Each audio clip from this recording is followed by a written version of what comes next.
Муаз ибн Жабал айтады: Аллахтың елшісі, мені тозақтан құтқарып жәннатқа кіргізетін бір амалды хабарлаңызшы дейді. Сен өте үлкен нәрсе сұрадың ғой дейді. Неге өте үлкен нәрсе сұрады? Өйткені сол үлкен нәрсе насираттан құтқарады. Өте қиын жағдайда өте үлкен нәрсе керек.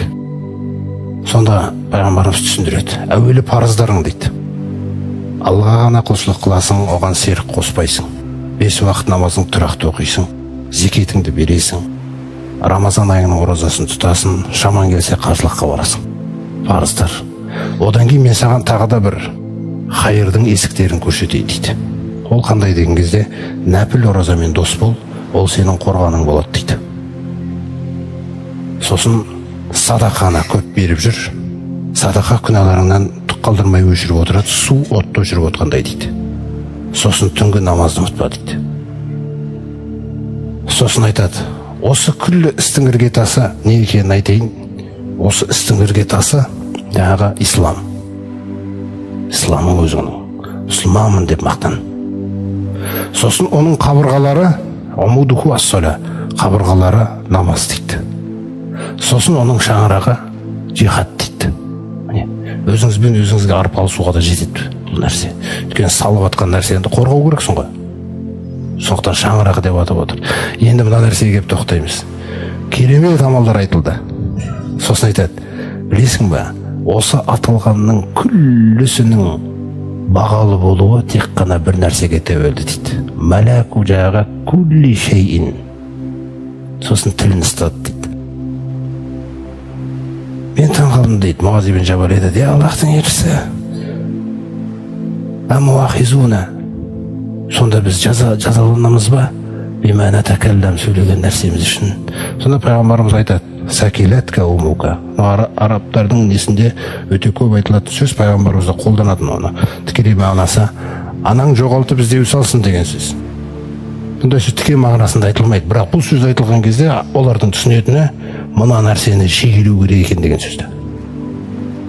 Анау сөз кәдімгідей санасына кіріп кетіп, ешқашан санасынан шықпас үшін жаңағы сөзді анаң жоғалтып іздеу салсын. Ей Муаз-ау, неге білу керексің ғой сен дейді. Хәл якуббу наса финнари аля уджухихим илля хасаиду алсинатихим. Ей Муаз-ау,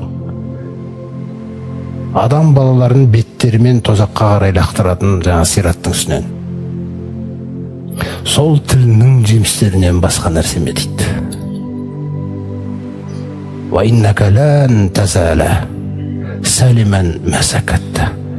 Неғұрлым көп үндемейсің, соғұрлым құтылдың дейсен. Көрме? Ва иза такалламта, егер сен сөйлесең, кутибе алейка аулака, сөйлеген сөзің не саған қарсы жазылады, не саған сауап болып жазылады.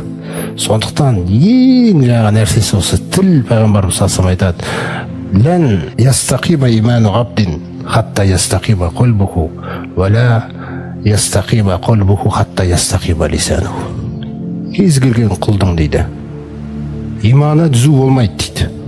Яғни иманнан айналасына да өзіңе де көп пайда бола бермейді. Бар ол, бірақ пайда бола бермейді, жүрегің түзелмейді дейді.